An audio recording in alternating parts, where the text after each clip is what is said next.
நண்பர்களே இன்னைக்கு காலையில் மீன்காரனா மீன் கொண்டாந்தாச்சு. இப்போ எல்லாம் குட்டையை மொத்தமாக க்ளீன் பண்ணி கடைசியில் கிடைக்க கொஞ்சோண்டு மீன் தான் நமக்கு வந்து சேருது. அப்படியே இன்னைக்கு கொண்டு வந்த மீன் பார்த்தீங்கன்னா பேலா குட்டி. இந்த மீனை பூ மீனுன்னு சொல்லுவாங்க. நான் கேள்விப்பட்டிருக்கேன். நான் கிடந்த மீனெல்லாம் மொத்தமாக எடுத்து போட்டு கேட்க 100 ரூபாய்க்கு கொடுத்தாங்க மீன்காரனா.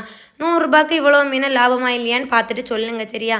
அப்புறமா இனி இதை கழுவ போகிறேன். கழுவுறது எல்லா மீனையும் கழுவுற மாதிரி தான். குழம்பு வைக்கிற மீனுக்கு சைடு முள்ளுன்னு ஒன்று தேவையில்லாத ஒன்று, அதை வெட்டி எடுத்துடணும். மேலே இருக்க செல்லெல்லாம் பரண்டி எடுத்துடணும்.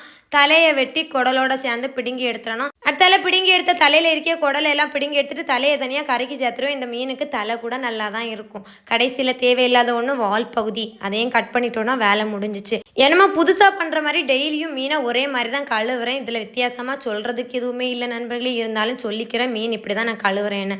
அடுத்தால பார்த்தீங்கன்னா இந்த மீனை இனி கழுவின கையோட குழம்பு வைக்க போகிறேன்.